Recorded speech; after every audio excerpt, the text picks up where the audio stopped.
노두동 선거구 도의원 후보 진보당 김영민 후보의 정책 발표 기자회견을 시작하도록 하겠습니다. 참석해주신 기자 여러분들께 감사 인사드리면서요. 먼저 오늘 기자회견에 참석해주신 분들 소개해드리겠습니다. 김영민 후보와 함께 진보당 도의원 후보로 출마하신 두 분 먼저 소개해드리겠습니다. 이동동 을 지역구 송경남 후보님 참석하셨습니다. 반갑습니다. 그리고 오라동 지역구 구람준 후보님 참석하셨습니다. 반갑습니다. 네, 그리고 진보당 당원이자 마을 주민이시기도 한 이훈아님 참석해 주셨고요. 그리고 저희 진보당 제주도당 여성위원회 집행위원장 허은숙 위원장님께서 또 함께 해주고 계시는데요. 허은숙 위원장님께서는 오늘 기자회견의 수어 통역도 함께 맡아주시겠습니다. 위원장님께서는 전문 통역사는 아니지만 여성위원회에서 준비를 했다고 합니다. 조금 부족하더라도 양해 바랍니다. 그럼 오늘 기자회견을 준비하신 김영민 후보님이십니다. 이호동, 외도동, 이호동, 도두동 지역구에서만 세 번째 출마하고 계시는데요. 그간 마을에서 주민과 함께 온 시간이 많은 만큼 아마 후보님이 하고 싶은 말씀이 좀 많으실 겁니다. 그래서 시간이 조금 길어질 수 있지만 끝까지 자리해 주시면 감사하겠습니다. 네, 그럼 김영민 후보님 모시도록 하겠습니다.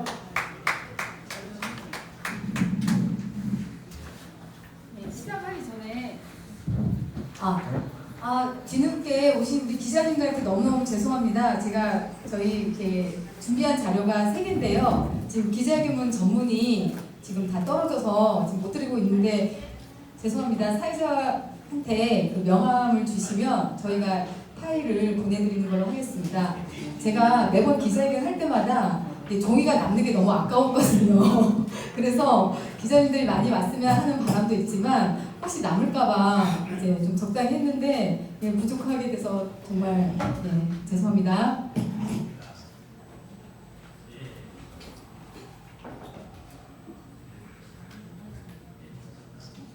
안녕하세요. 저는 김영민입니다. 만나서 반갑습니다.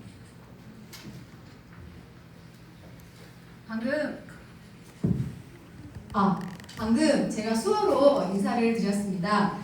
작년 연말에 우리 동네에 있는 농아복지관을 방문했습니다. 그곳에는 다수의 농아인분들이 계셨고 그분들에게는 수어가 당연한 대화의 방법이었습니다. 하지만 수어를 모르는 저는 그분들의 대화에 함께 할 수 없어서 왠지 모를 소외감을 느꼈습니다. 답답한 마음도 있었고 조금 민망하다는 생각도 들었습니다. 하지만 무엇보다 부끄러운 마음이 컸습니다. 사실 저는 수어를 배우고자 한다면 얼마든지 배울 수 있는 우리 사회의 다수의 이치에 있습니다. 제가 그들의 언어를 배우는 건 물론 쉬운 일은 아니지만 전혀 불가능한 일도 아닙니다. 하지만 그분들은 다릅니다. 다수의 비장애인들이 일상적으로 나누는 대화에 아마도 그분들은 저보다 훨씬 더 많은 경우의 수로 소외감과 답답함을 느꼈을 것입니다. 저는 소수의 의견을 대변하겠다고 참으로 많이 말하고 다닙니다. 하지만 그것조차 내가 다수의 이치에 있었기 때문에 가능했구나 하는 생각이 들어 한편 마음이 무거웠습니다. 수어 또한 마찬가지였습니다. 소수의 인원과 소통하기 위해서는 소수의 언어를 배우고 구사할 필요가 있다는 사실을 망각하고 있었던 것입니다. 그들의 언어를 모르면서도 불편함 없이 지내온 지난 시간이 무척 부끄러웠습니다. 제가 방금 소통이라는 이야기를 꺼냈는데요. 언제부터인가 정치인들의 입에서는 가장 많이 나오는 단어가 이 소통입니다. 소통은 막힘없이 잘 통한다는 의미를 가집니다. 막힘없이 잘 통하려면 상대의 입장에서 그 마음을 공감할 수 있어야 합니다. 상대의 이야기를 잘 듣고 이해하며 우리가 화합해 더 나은 환경을 만드는 일, 그것이 소통이라고 생각합니다. 그래서 지역의 주민들과 함께 살아갈 더 나은 환경을 만들기 위해 매일 24시간이 부족하게 뛰어다니며 그들이 말하는 언어로 이해하려고 했습니다. 삶의 터전인 바다가 오염되는 것은 곧 생존의 위협이라고 느끼는 해녀의 마음을, 항공 소음과 공해로 건강을 해칠까 불안한 주민의 마음을, 도로가 만들어지고 건물이 들어서면서 점점 파괴되어가는 해안사구를 무기력하게 지켜봐야 하는 주민의 마음을 보고 들었습니다. 가사노동과 돌봄노동이 특정 누군가의 희생으로 이루어지는 것이 아닌 사회적 가치를 제고하고 사회적 기능으로 확장되어야 함을 절실히 느꼈습니다. 주민의 요구는 당연하고 사소한 것들이었습니다. 일을 마치 늦은 시간에도 마음 편히 필요한 약을 구입할 수 있기를, 안심하고 귀가할 수 있는 안전한 밤길, 나이는 먹었지만 아직은 더 일할 수 있기를, 2번 갈아타지 않고도 마을에서 바로 학교까지 가는 버스가 있기를, 자리만 차지하는 유의시설을 활용해서 주민을 위한 문화공간이 생기기를. 이제 저 김영민은 주민과 소통하는 정치의 진짜 의미를 되찾고자 합니다. 지속적이고 책임있는 소통을 통해 주민들의 일상을 바꾸는 마을 생활 정치를 일궈 가겠습니다. 그런 시작으로 저는 지난 2024년 7월부터 25년 2월까지 우리 동네 성인지 돌봄 설문을 받으며 주민들과 살아온 이야기를 많이 나눴습니다. 진보당 여성정치 발전 지원금 사업으로 마을 속 함께 돌봄 원데이 클래스를 진행하며 주민들과 성평등한 돌봄, 가족 형태에 대한 차별 편견 없는 세상에 대해 이야기를 나눴습니다. 또한 민주주의를 역행하고자 했던 윤석열 대통령 퇴진 국민투표를 동네 주민들에게 받으며 거리 피켓팅을 아침, 저녁으로 진행했습니다. 25년 3월 8일에는 모두가 안전하고 평등한 마을을 바라며 세계 여성의 날 맞이 117주년 행사를 마을에서 진행하고 7월부터 무료 아이돌봄 달빛 사랑방을 운영하기도 했습니다. 상가가 많은 외도 마을 내에서 골목형 상점가로 등록하는 데 함께 힘써 왔습니다. 9월부터 12월까지는 우리 동네 주민 요구안 설문을 진행하기도 했습니다. 이때 받은 주민 요구안 결과는 여러분들이 갖고 계신 별첨 자료를 참고하시면 됩니다. 여기에 그 주민 요구안 내용이 있고요. 그리고 주민 요구안의 결과 내용이 여기 있습니다. 직접 거리를 다니며 한 사람 한 사람 주민을 만나며 이야기를 듣고 설문 문항 이외에 마을에서 필요로 느끼는 문제는 없는지, 절실하게 필요한 것은 없는지 물어보았습니다. 200명 남짓 주민의 이야기를 거리에서 들었던 경험은 저에게 마을에서 필요한 소통의 정치가 무엇인지를 깨닫게 해주는 시간이었습니다. 이러한 설문의 결과를 참고해서 이렇게 정책을 만들어 보았는데요. 지금부터 제가 약속하는 정책을 발표하겠습니다. 예, 첫 번째입니다. 달빛 심야약국입니다. 늦은 밤 아이가 갑자기 아플 때 응급실까지 달려가야 하는 부모님들의 마음을 깊이 공감합니다. 외도동은 주거 밀집도가 높은 반면 심야에 운영하는 약국이 없어서 인근 동네로 가야 하는 실정입니다. 이를 해결하기 위해 2호 도두 외도의 각 권역별로 한 개소씩 돌아가는 동네 밀착형 달빛 심야약국을 지정하겠습니다. 단 한 명의 주민을 위해서라도 운영할 수 있는 공공의료의 기반을 만들겠습니다. 예, 두 번째는 주민을 위한 공간 재생 프로젝트입니다. 또다시 새로 짓는 토목공사가 아닌 기존 공간에 주민의 삶을 담은 공간 재생 프로젝트를 추진하겠습니다. 동네 곳곳 마을회관, 아파트, 공공시설의 유휴공간을 활용해서 마을 영화관, 소극장을 조성하고 어르신들이 직접 운영 주체가 되는 시니어 카페 라운지를 만들어서 일자리와 휴식을 동시에 제공하겠습니다. 빈집이나 공실 상가를 마을 책방으로 만들어 이주민들이 소외되지 않게 마을 정보를 나누고 주민 간에 소통하는 공간으로 만들겠습니다. 그 다음 상대적으로 이렇게 노인분들이 많은 2호 도두에 맞춤형 우리 어르신들 위한 존엄 노보장입니다.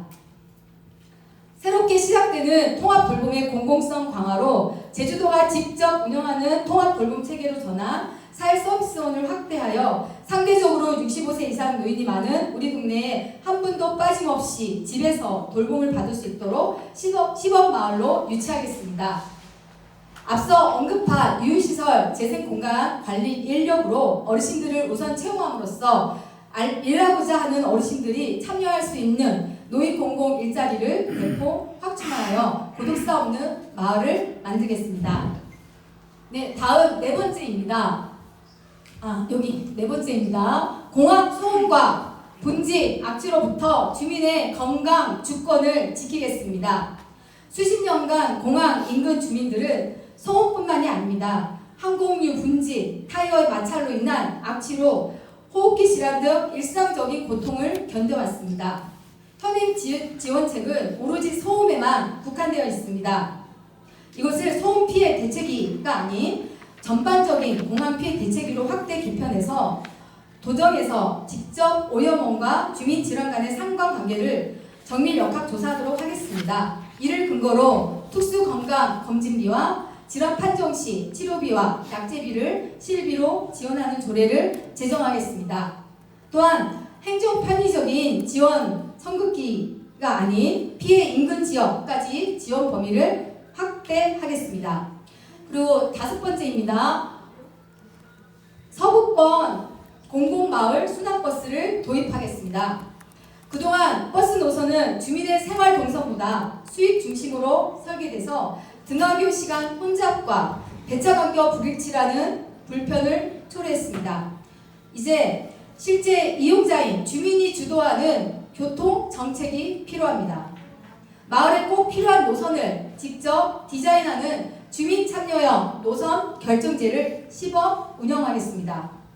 2호 도두 주민들을 위해 서해안로를 경유해서 하기까지 가는 공공마을 순환버스를 전격 배치하겠습니다.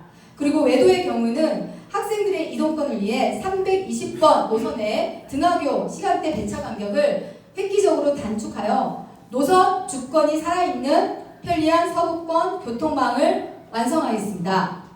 네, 그리고 여기 공통에 해당되는 여섯 번째, 소상공인의 헌신에 보답하는 민생 버팀목 수당을 지급하겠습니다.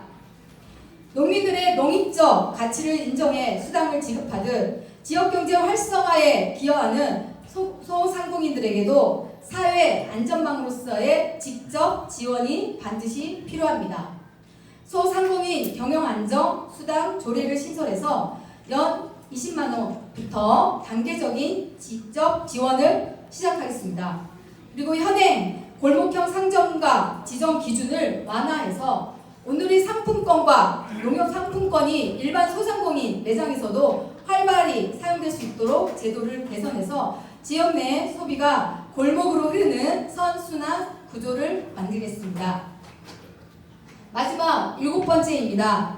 행정의 문턱을 없애는 도의원 직속 민원 상담실로 끝까지 소통하겠습니다. 최근 우리 마을에서 일어난 외도의 주차 타워 설치 문제, 2호의 해안 사고 훼손, 도두의 하수 처리장 공사 등 주요 현안들이 주민 의견 수렴 없이 추진되어 갈등을 빚어왔습니다. 행정의 절차보다 중요한 것은 주민의 일상입니다. 저는 지역구 내에 현장 중심 민원 상담소를 상시 운영하고 마을별로 찾아가는 이 민원 상담의 날을 정기적으로 개최하겠습니다. 접수된 민원은 제가 직접 현장을 확인하고 조례 제정이나 예산 확보 등 의정 권한을 총동원해서 해결 경로를 제시하겠습니다. 정책 집행 전 주민 참여 협의체를 구성해서 주민의 동의가 정책의 시작이 되는 진정한 마을 생활 정치를 실현하겠습니다. 예, 이렇게 나온 정책들은 제가 혼자 만든 것이 아닙니다. 길에서, 놀이터에서, 병원에서, 바닷가에서, 마을에 가서 만난 주민들과 함께 만든 공약입니다. 주민들의 이야기를 들으며 거친 손을 잡으며 저는 정치에 대한 저만의 정의를 내릴 수 있었습니다. 정치는 먼저 다가가는 것입니다. 지금 우리에게는 주민 곁에 가장 가까이 머무는 도의원이 필요합니다. 이제 도의원을 조건이 출신 지역이나 출신 학교가 되어서는 안 됩니다. 동창도, 갱당도 아니지만 내 편이 도의원. 저 김영민은 언제나 주민 편에서 주민 삶의 보탬이 되는 희망의 정치를 하겠습니다. 그로 인해서 내 삶이 바뀌는 경험이 여러분께 그런 경험을 꼭 선사해 드리겠습니다. 감사합니다. 네, 이것으로 후보님의 정책 발표는 끝이 났고요. 제가 아까 말씀드린 것처럼 저희가 준비한 자료를 못 받으신 기자분들께서는 이후에 저에게 명함을 주시면 제가 메일로 자료를 보내드리도록 하겠고요. 기자분들 질의응답 시간 가지도록 하겠습니다. 질문 있으신 기자분들께서는 손을 들어주시고 질문해 주시면 되겠습니다. 예, 수고하셨습니다. 네, 뉴스엔 제주 현달환 기자입니다. 두 가지만 하겠습니다. 네.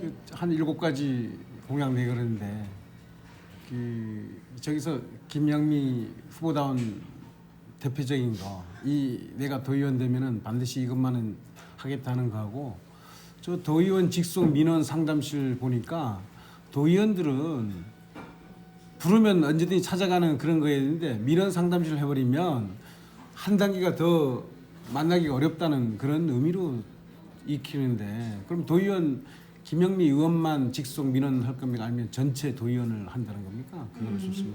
네, 일단 첫 번째, 네. 예, 저는 여기 7가지 중에 가장 제가 정말 꼭 하고 싶은 거는 여기 두 번째입니다. 사실 제가 2014년, 2018년에도 저희 동네에서 나올 때 마을 도서관을 항상 얘기했었습니다. 특히 제가 사는 외도동은 이주민들이 많은 마을인데요. 이 이주민과 토착민이 같이 좀 함께 어울려서 소통할 수 있는 그런 마을 도서관을 전에부터 얘기했었는데, 예, 지금 그런 소통할 수 있는 공간이 제대로 있나 하면 그렇지는 않은 것 같습니다. 그래서 있는 시설을 잘 활용해서 우리 주민들이 그걸 만날 수 있는 그런 소통 공간을 꼭 만들어 보고 싶고요.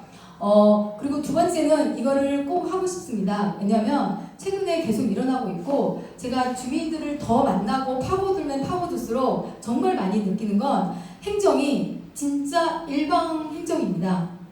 그래서 법대로 하면 사실 오히려 행정이 법을 어긴 건 아닌데 주민들의 속을 끊는 이런 일들은 되게 많더라고요. 그래서 정말 그 실정에 맞는 그런 민원 상담실을 얘기하는데, 이게 다른 도의원들 전체까지는 제가 힘들 거겠지만 저는 찾아가는, 사실 저는 지금도 이렇게 마을 주민들한테 명함 드리면서 선거 상관없이 여기 제 번호로 어떤 민원이 있으면 이렇게 전화를 달라고 얘기를 하고 있습니다. 그리고 어떤 분은 정말 그때는 예비후보 등록하기 전이었는데 제가 진보당 제주시가 위원장으로서 저희 동네 주민을 만날 때 어떤 분이 정말 답답한 민원이 있었습니다. 그분이 이게 원청에 돈을 못 받는 그런 답답함이 있었는데, 여기에 우리 언론인 기자분들이 계셨는데 기자분들이 되게 중요한 역할을 하셨더라고요.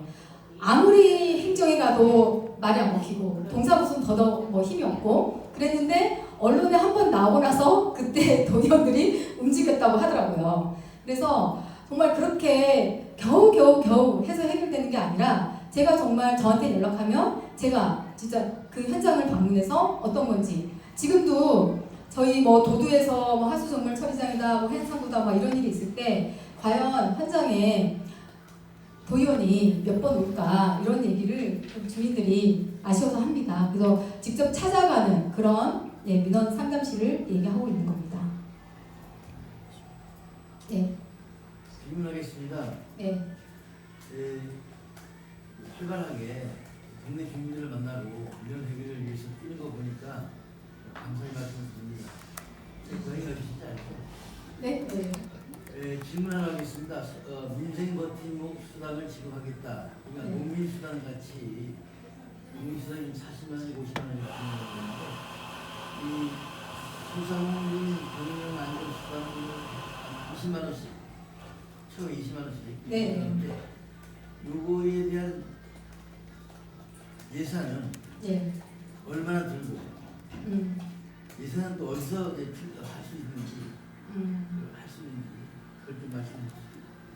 저희 정책 자료집에는 그때 명수를 제가 지금 정확히 숫자를 지금 기억 못하고 있습니다만 그 명수랑 거기에 따라서 그 정도의 예산에 대해서 저는 충분히 가능하다고 생각을 하고 있고 사실 중앙의 흐름도 지금 소상공인을 위한 정책을 많이 지금 펼치려고 하고 있다는 걸로 알고 있습니다. 그리고 예산이 저는 정치는 다른 게 아니라 예산 싸움이라고 생각합니다. 그러니까 어디에 예산을 배치하냐는 문제지 어떤 없는 재원을 어떻게 만드느냐는 그런 일은 아닌 것 같거든요. 그래서 어디를 위해서 더 중심적으로 예산을 배치하느냐의 차원에 있어서 소상공인 분들은 정말 말 그대로 소상공인 분들이기 때문에 제가 이렇게 만나보면 우리 외부에도 상가가 되게 많은데 다들 어려워합니다. 다 잘 될 거라고 세워졌다가 지금 임대로 된 상가가 되게 많습니다. 그래서 소상공인들이 버티기 위한 그런 지원은 저뿐만 아니라 도 정책으로도 돼야 된다고 생각합니다.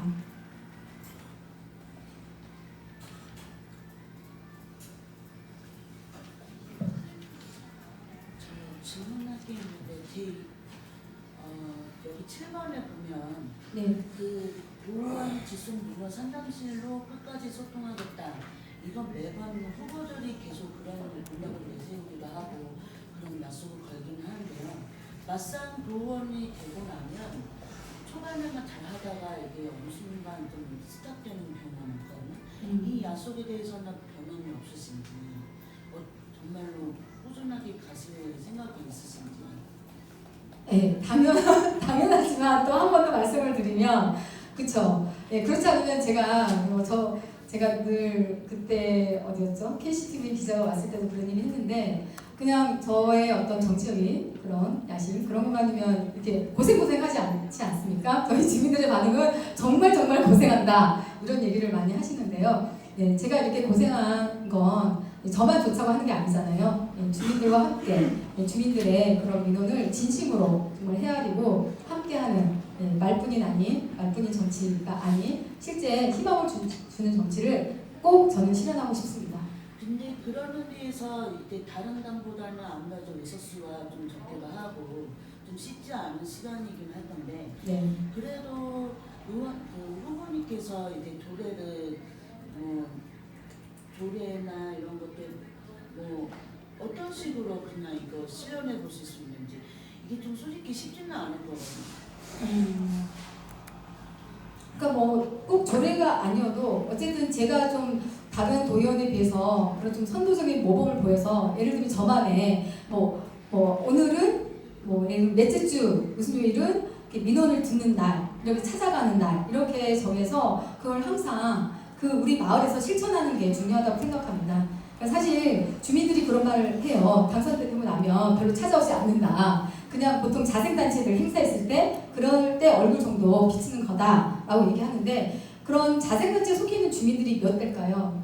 실제 그렇게 많지 않거든요. 그래서 정말 더 많은 거리에서 만날 수 있는 그리고 제가 거리에서 어떤 임시 이렇게 상담소를 이렇게 진짜 테이블만 하나 설치해서 민원을 받을 수도 있는 거잖아요. 저는 실제 돌아다니면서 정말 민원을 많이 받았습니다. 그래서 일자리 얘기 나온 것도 일하고 싶은데 아직까지 내가 70 나이에 집이 없는 노인분들도 많잖아요. 근데 면접에서 떨어지는 그런 선호에 대해서 청소하시는 어르신이 그런 얘기를 했었거든요. 그래서 정말 일하고 싶은 노인분들도 일할 수 있어야 된다. 그런 간절함을 느꼈습니다. 저기요 어제 하수처리장에 해녀들을 만나고 왔는데 네. 그분들이 저는 어느 정도 제가 생각했던 선입견들은 그냥 거기서 거기겠지라고 생각했었고 근데 실제로 만나보니까 아무것도 모르는 상태에서 그 동네에서 나고 자란 그것밖에 없는데 지역 주민으로서 그냥 의견을 낸 것뿐이고 다만 그 방법이나 이런 걸 잘 몰라가지고 좀 헤매고 계시더라고요. 네. 근데 이제까지 제가 보면은 도의원 후보들이든 국회의원 후보들이든 그냥 사진 찍기용으로 그냥 잠깐 제스처를 취하고 잠깐 그냥 쑥 빠지고 근데 실제로는 제가 물어보면은 매번 그렇게 꾸준히 찾아와서 함께 해주는 게 아니라 연락 준다고 하셨는데 온다고 하셨는데 이런 말뿐밖에 없어요. 그래서 후보님은 그들과 다르게 차별화 두고 그렇게 하실 생각이 있으시다는 것이죠. 예, 그리고 거의 매일 찾아갑니다. 거의 그곳에. 그리고 얘기 나온 김에 우리 도두 하수 정말 처리장 지금 현재 상황이 굉장히 빠르게 지금 거기 막 오염 수가 또 막 들어오고 굉장히 해녀분들이 치열하게 싸우고 있는데 전혀 지금 기자분들을 초대해 불러서 어떻게든 이거를 많이 좀 이렇게 열어놔 가시화하는 그거를 거기 주민들이 그러니까 저도 그게 좀 권하지만 그분들이 알아서 결정할 거여서 제가 끼기가 좀 조심스러워서 이제 좀 나서지 못하고 있지만 같이 우리 여기 계신 기자분들이 꼭 한번 모두 거기를 좀 찾아 천막 농성하는 그곳을 좀 찾아와 주셨으면 하는 간절함이 있습니다.